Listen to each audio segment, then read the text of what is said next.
capítulo 4, el reavivamiento en Battle Creek.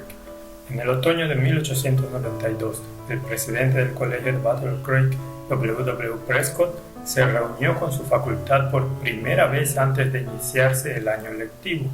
Basado en el desarrollo de los recientes movimientos de la ley dominical en Estados Unidos y en la consecuente intensificación del mensaje adventista durante el verano precedente, la facultad sintió que había llegado el tiempo en el que debía producirse un cambio en nuestra obra. Ahora parecía que un nuevo poder asistiría a cada rama de la obra y ese cambio debía ser tan manifiesto en la obra educativa como en cualquier otra línea.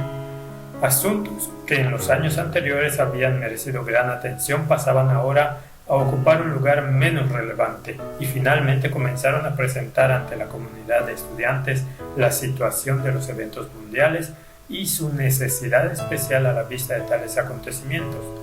Se aprovechó de la mejor forma posible toda oportunidad para la consecución de tales fines, pero como suele suceder, el diablo emplearía cualquier medio para hacer descarrilar esas nobles aspiraciones.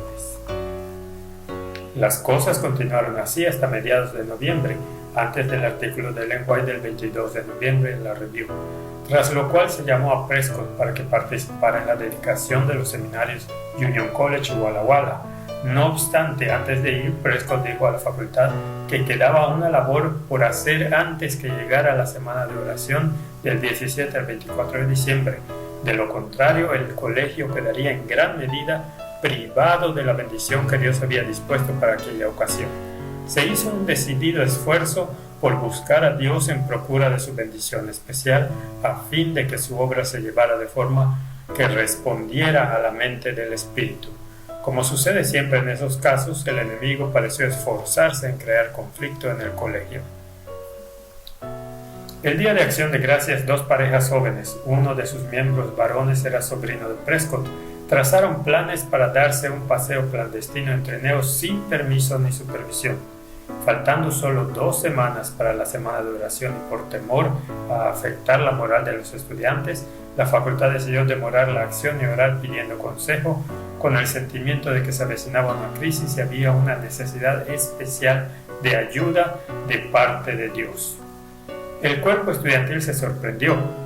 2 días después de la decisión facultativa, los 2 varones implicados, sin haberse consultado entre ellos, acudieron a distintos facultativos en busca de consejo.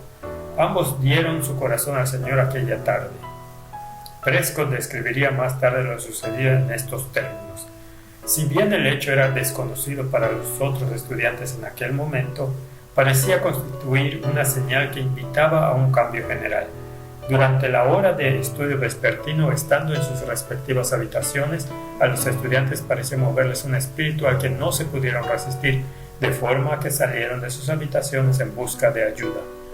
Algunos experimentaron por un tiempo una gran angustia mental. Los profesores que estaban disponibles se pusieron inmediatamente a la labor de ayudar a quienes lo solicitaban y durante varias horas no hubo nada más que ocupar la atención de profesores y estudiantes. Sin ninguna planificación previa, se formaron reuniones de alabanza en habitaciones privadas y en el salón, y uno tras otro se entregaron a los impulsos del Espíritu. Hubo algunos casos de un marcado interés. Los estudiantes llegaron a una profunda convicción de pecado y aceptaron gozosos la ayuda ofrecida mediante el perdón de sus pecados y la paz que deriva de creer en Cristo como su Salvador personal. Aquella obra continuó hasta la medianoche y terminó con cantos elevados de todo corazón. El siguiente día llegó una carta de Ellen White destinada a W. Prescott. No estando presente su esposo, la señora Prescott decidió leer porciones de la carta al cuerpo de estudiantes en el servicio que tenían en la capilla el día siguiente. Algunas frases parecían encapsular poderosamente el Evangelio. El cristiano estaría satisfecho recibiendo sin merecerlo, escribió Ellen White. El amor eterno de Dios era un don gratuito y eterno. Nota número 4. No hay certeza respecto a qué carta recibió la señora Prescott, pero en una carta posterior al profesor Prescott menciona que el material se escribió el 26 de octubre de 1892. Si es que se trata de una carta dirigida solamente a Prescott, a día de hoy no se conserva. La única carta que se conoce de esa fecha que hubiera podido ir dirigida también a él tenía por destinatario a O.A. Olsen, presidente de la Asociación General. Es la carta 19E de 1892. Las palabras leídas cautivaron los corazones de los jóvenes con maravilloso poder. A la facultad le pareció evidente que estaba pendiente de realizarse una obra mejor que las clases de formación académica y decidió continuar con las reuniones de contenido religioso, cosa que hicieron por 4 horas. Durante ese tiempo hubo entre 40 y 50 que dieron prácticamente sus primeros pasos en la vida cristiana. De los 350 estudiantes que había en la capilla, unos 300 participaron en la reunión, estando 50 o más de ellos a la vez de pie.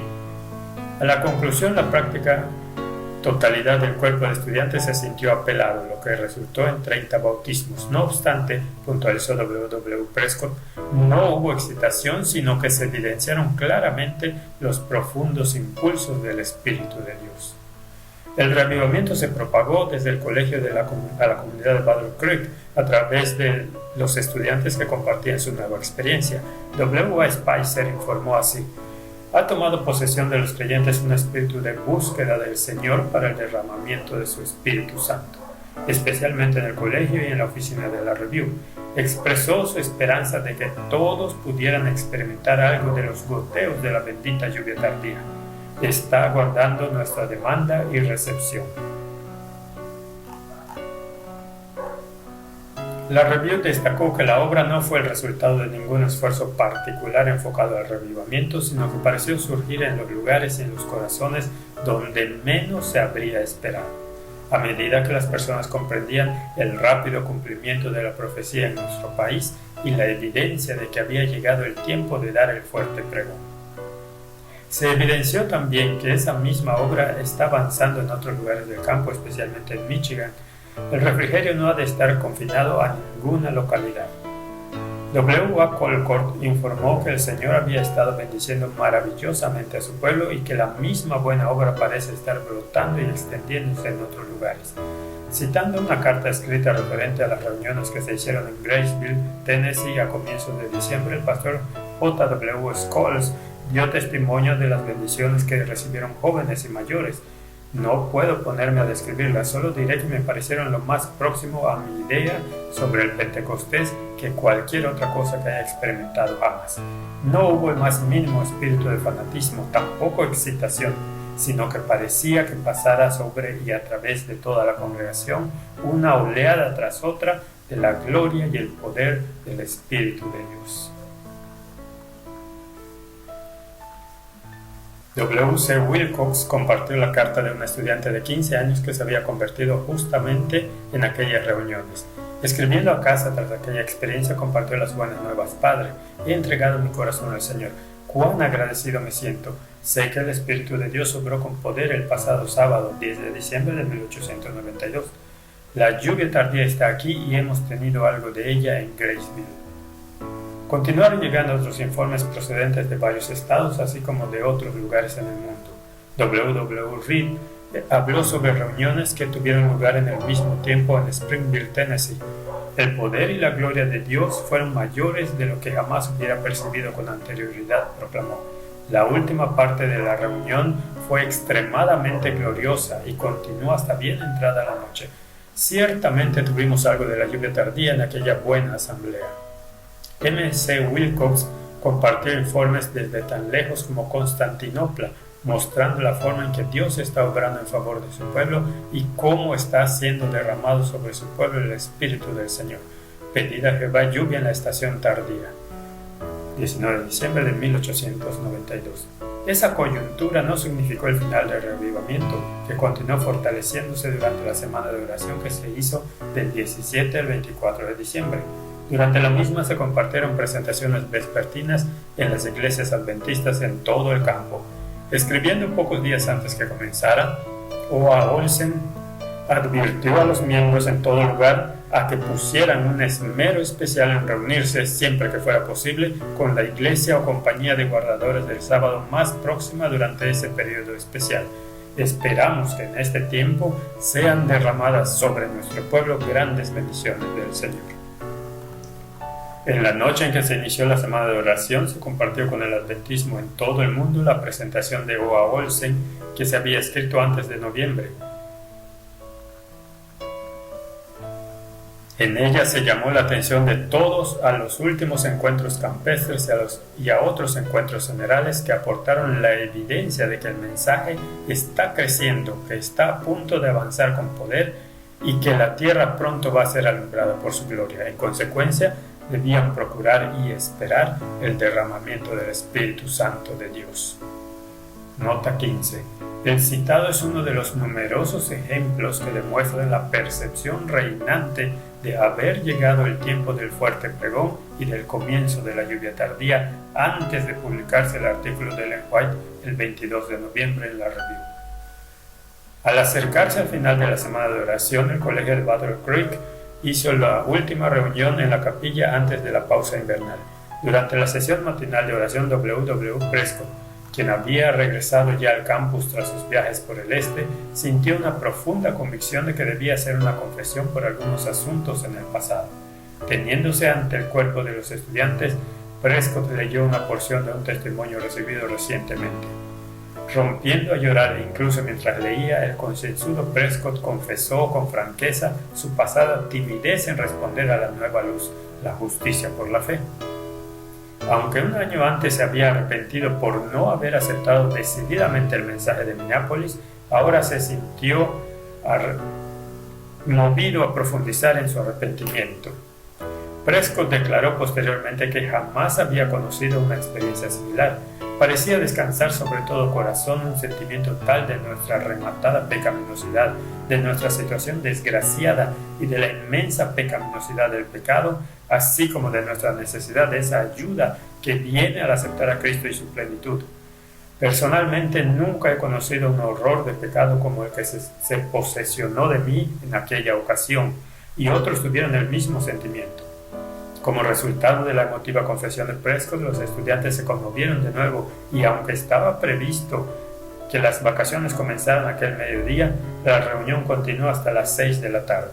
Hubo confesiones por parte de profesores y estudiantes y el Espíritu de Dios estuvo presente para dar testimonio del carácter de la obra. Tras un descanso de hora y media se reanudaron las confesiones y testimonios, terminando finalmente a las 10:15 de la noche. Una vez más, Prescott fue categórico en que no hubo nada semejante a un brote de fanatismo o cosa alguna que pudiera traer oprobio a la causa de Dios.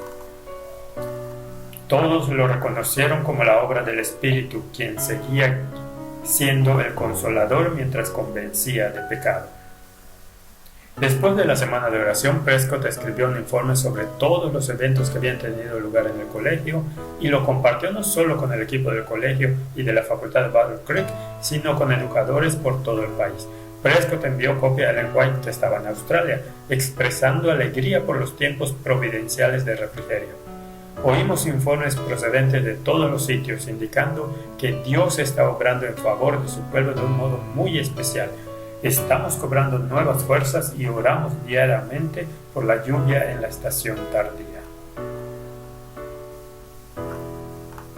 También Olsen escribió a Ellen White informándole de cómo el Señor había estado obrando en Battle Creek, de un modo como jamás antes había visto. Un gran número de jóvenes se ha vuelto al Señor y se han convertido en la oficina de la Review, en el sanatorio y en el colegio. Lo mismo que Prescott, Olsen fue contundente al afirmar que no ha habido ninguna particular excitación, sino una obra ferviente y profunda. También la iglesia ha resultado grandemente edificada y animada. La semana de oración fue un tiempo precioso. Otros mantuvieron el mismo punto de vista. M. Kellogg escribió que creía que la influencia de la semana de oración con sus gotas de la lluvia tardía se extendería a los corazones y hogares de muchos que leyeran y oyeran sobre ella, hasta que se derramaran abundantes aguaceros sobre otros que de igual forma estuvieran preparados para ella. La señorita Peebles declaró que hoy había habido alegría en el cielo entre los ángeles porque aquellos que fueron libertados del pecado. Las notas finales del último mensaje de misericordia están sonando incluso ahora en la tierra, exclamó. Están cayendo más aguaceros copiosos de lluvia tardía. Una vez más, la lluvia tardía no estuvo limitada a los que estaban en Battle Creek. R.C. Porter, compartiendo información relativa a su obra en los estados de Nueva Inglaterra, declaró que el Señor se acercó mucho y todos los corazones participaron del refrigerio. El Señor está moviendo los corazones por todo el mundo. Comienzan a verse gotas de refrigerio de la lluvia tardía que hemos estado esperando. El mensaje comienza a crecer hasta convertirse en un fuerte pregón. Ahora es el momento de despertar del sueño.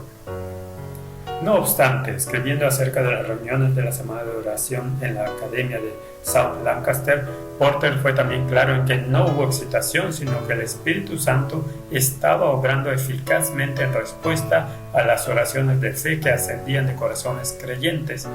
Casi todos los estudiantes dieron al Señor su corazón.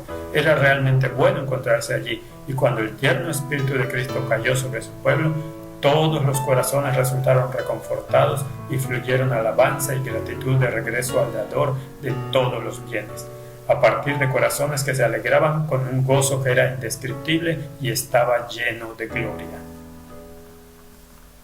W.S. Lowry reconoció en las reuniones de la Semana de Oración en Springfield, Tennessee, que nunca antes había presenciado un derramamiento del Espíritu Santo tal como el que tuvimos durante todo el tiempo de las reuniones. Las reuniones de oración que siguieron cada noche mejoraron continuamente y nunca había visto una libertad tan grande como la manifestada por todos los presentes. Se hicieron confesiones y se reavivaron las almas. Escribiendo desde Kalamazoo, Michigan, J.L. Edgar alabó al Señor porque el tiempo del refrigerio ciertamente ha llegado y las gotas de la lluvia tardía están cayendo sobre su pueblo. Según su informe, hubo muy poca excitación, más bien hubo un sentido solemne de nuestra necesidad de buscar a Dios. J.W. Coley escribió acerca del resultado de la semana de oración en Owatonna, Minnesota, atestiguando del hecho de que Dios envió lluvia en el tiempo de la lluvia tardía. Los padres y las madres dieron sus hijos al Señor y los hijos se dedicaron a ellos mismos a Dios. Una vez más, aquellos maravillosos eventos no quedaron confinados solo a Estados Unidos. El pastor e instructor bíblico G.B. Starr informó desde Australia, donde Ellen White, A.G. Daniels y muchos otros obreros asistieron a las reuniones de la Semana de Oración y después a la Asamblea Anual de la Asociación Australiana. En Melbourne hubo buena asistencia y vino luz y bendición a nuestras reuniones, recordó Starr. Experimentamos las delicadas y preciosas influencias del Espíritu Santo. A.G. Daniels describió cómo Ellen White habló en varias ocasiones durante la semana y el sábado habló con mucho poder sobre los deberes del tiempo actual. Se elevaron fervientes oraciones al Señor en procura de lluvia en la estación tardía. Aquellas peticiones fueron oídas y vino sobre nosotros mucho de la bendición de Dios.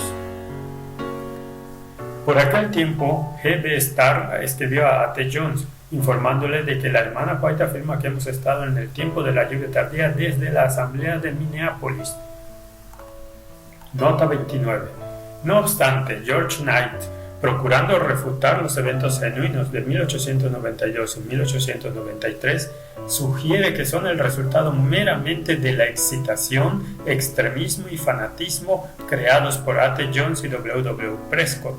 Responde así el informe de G.B. Starr desde Australia. Lo primero a destacar es que no fue Ellen White quien dijo que la lluvia tardía hubiera comenzado con la predicación del mensaje de la justicia de Cristo en Minneapolis. Ella dijo claramente que era el fuerte pregón. La conclusión de la lluvia tardía corresponde a hombres como Jones, Prescott y G.B. Starr. Esa interpretación fue favorecida por una confusión conceptual entre los dos términos, que es todavía prevalente entre los adventistas. Cuando Starr y otros leyeron u oyeron que la señora White dijo que el fuerte pregón había comenzado en 1888, sustituyeron automáticamente lluvia tardía como sinónimo. No fue Ellen White quien hizo la sustitución, sino sus intérpretes.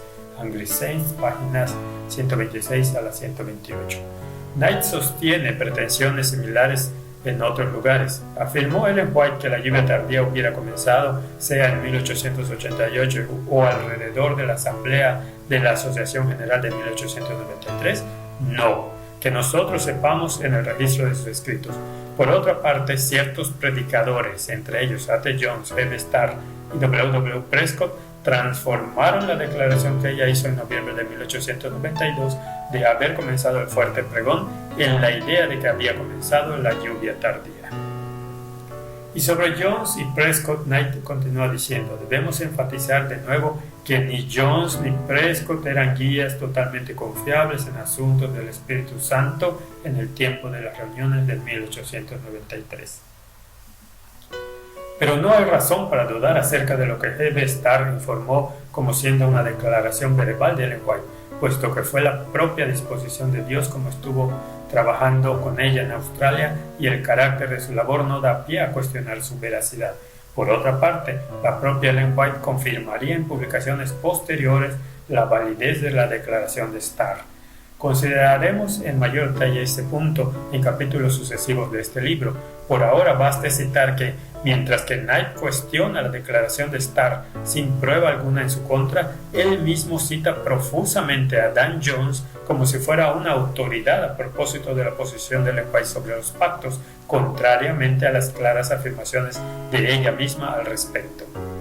Por cierto, las declaraciones de Dan Jones que Knight cita como siendo una fuente fidedigna las hizo mientras Ellen White escribía de él que estaba obrando para el diablo y no creía en los testimonios. Ellen White jamás escribió algo semejante de F. Starr. Para mayor información relativa a cómo se relacionó con Dan Jones, con el mensaje y los mensajeros, así como del uso que hace Knight de Dan Jones, ver Ron Duffield, El retorno de la lluvia tardía, volumen 1, capítulo 15, especialmente la nota 60. Tal anuncio no haría más que confirmar la misma conclusión a la que había llegado muchos otros, incluido A.T. Jones. Por desgracia, no todos se alegraron con el derramamiento del Espíritu Santo, ni estuvieron de acuerdo con las muchas declaraciones hechas a propósito de que había comenzado el fuerte pregón y la lluvia tardía, que trajeron aquel reavivamiento y reforma a tantas vidas. Algunos de esos mismos hermanos dirigentes de Battle Creek, que habían decidido no asistir al encuentro campestre de Michigan varios meses antes y que no se beneficiaron del derramamiento de su espíritu, decidieron ahora que el reavivamiento en Battle Creek era el resultado de la excitación, el extremismo y el fanatismo. El historiador moderno Gilbert Valentine señala que en el tiempo del reavivamiento de los estudiantes en el colegio de Battle Creek, en diciembre de 1892, había, no obstante, un alto grado de alienación entre los dirigentes eclesiásticos. El movimiento en el colegio, que alcanzó proporciones dramáticas y resultó en 30 bautismos, fue etiquetado de mera excitación por parte de Urias Smith y otros. Eso tuvo un efecto amortiguador en la obra. J.H. Kellogg, quien tenía entre 60 y 70 trabajadores en el sanatorio asistiendo al colegio, lo consideró meramente como un tiempo muy excitante y sensacional. No animó a un esfuerzo similar en el sanatorio debido a que nunca había visto buenos resultados en ese tipo de obra. Tal como había hecho ya tras el encuentro campestre de Lansing, Michigan, O.A. Olsen informó con tristeza a Ellen White acerca de lo que él habría deseado ver por encima de todas las labores de reavivamiento y reforma en el corazón de la obra: un mayor interés por parte de los hombres en posiciones de responsabilidad. O.A. Olsen a Ellen White, el 28 de diciembre de 1892. Pero sería Ellen White quien explicara las razones de tal desinterés. En un artículo que se publicó el 13 de diciembre de 1892, expresó el temible resultado de rechazar la luz.